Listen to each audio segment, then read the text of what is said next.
I was struggling with not having a good vision of where we were with our finances. I didn't know how to interpret profit loss. I wasn't confident that our bookkeeping was correct in a number of things. And even as I started to work with other bookkeepers and accountants, they didn't have enough time to interpret all the data that was coming from all the help I was getting. Well, certainly avoiding financial fires and being scared that I didn't have a clear enough understanding of all the financial aspects, or even confident that they were in place correctly to avoid financial fires. The knowledge that I needed to know was slipping further away and eluding me. And really, it was the time. The bookkeeper, the accountant, they could all help me, but they didn't have the time. They weren't really there to take another step of planning and interpreting.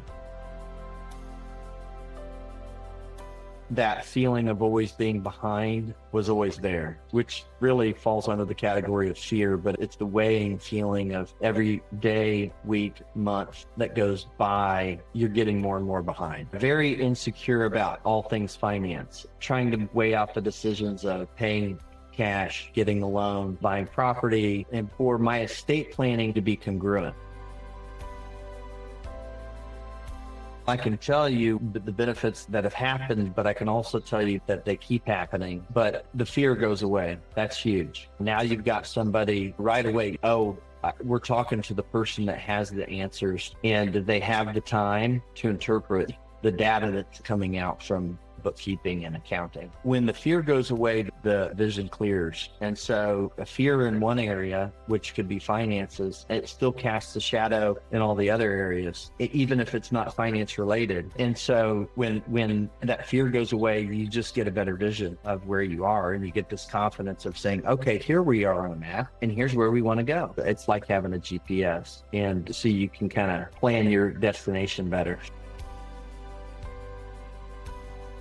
Not having to do it, not carrying the burden anymore. When you're a business owner, you got to carry several burdens. As the business gets bigger, there's more of them that you have to let other people carry. And so I would say an owner who's busy working on their skill that they actually make money on, they're carrying all the burdens, and hopefully one at a time they let them go. And for a lot of owners, the last thing they let go is the financial piece. But that's almost the reverse, it seems like, of what probably should happen, because the financial piece was never what made you successful in the first place. In other words, that's not your skill. And now that I put that burden on somebody else who's used to carrying that burden, I can go back to focusing on how do we get good at where we make money in the first place, which that takes me back to day one, when that's all I had to worry about. And it just makes you better as a company, because it's very healthy for the owner to focus on the skill of the business, where the company makes money.